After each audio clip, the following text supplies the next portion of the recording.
the activist circles, there's a conversation that's going on right now. And what people are saying is that we need to start demanding what we want instead of what we think we can get. And that is the reason why events like this today, and this anthology, and particularly the Revolutionary Poets Brigade, are so important. Because the poets have always been on the front edge of that wave of human consciousness. We are the ones that are defining what is possible.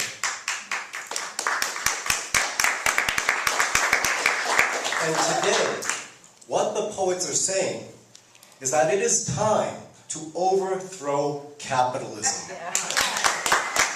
It is time, it is high time, because make no doubt about it, every one of us here today and on this planet, we are at war. We are at war with capitalism, and it will kill us faster than you can sneeze. And we're in a war to the death, because we're going to be fighting this until we die or until we claim victory. Hasta la victoria. All right? And the weapon that poets use, the greatest weapon there is truth. Imposing democracy. When you have to terrify your own people into giving their freedoms away, we say it's guaranteeing security. When you invade another country to steal their wealth and establish your own regime, we call it setting people free. When you bomb a tiny village while all its people are fast asleep, that is known as collateral damage. And when you rob from the poor to subsidize your rich friends' wallets, well, I'd say that's graft, but maybe you'd call it paying homage. When there are police at every corner, no, that's not repression, it's maintaining order. When all the news tells you to follow the government line, they say that freedom of the press is doing just fine. When you're not capable of an independent thought, then you've received a good education. And when your health care runs out, that's just the benefits of privatization.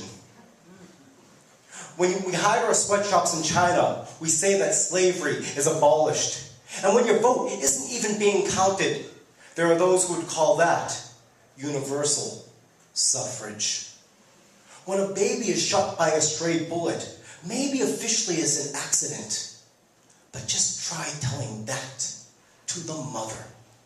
And when the ice caps are melted and the air is polluted, no, that has not a thing to do with your profits. When you say we're at war, I ask you, when haven't we been? That's just their version of peace without end. Why is it that the rules suddenly change when you're on the wrong side of a color? And while you're at it, can you explain to me how life in prison without a trial could ever be for their own protection? When you get to choose who has the right to live, is that what's meant by having God on your side? And when the judges are allowed to hand out the jobs, is that thanks to having free and open elections? I don't know what you think about all this that's going on, but if that's democracy, then something's very, very wrong. Thank you.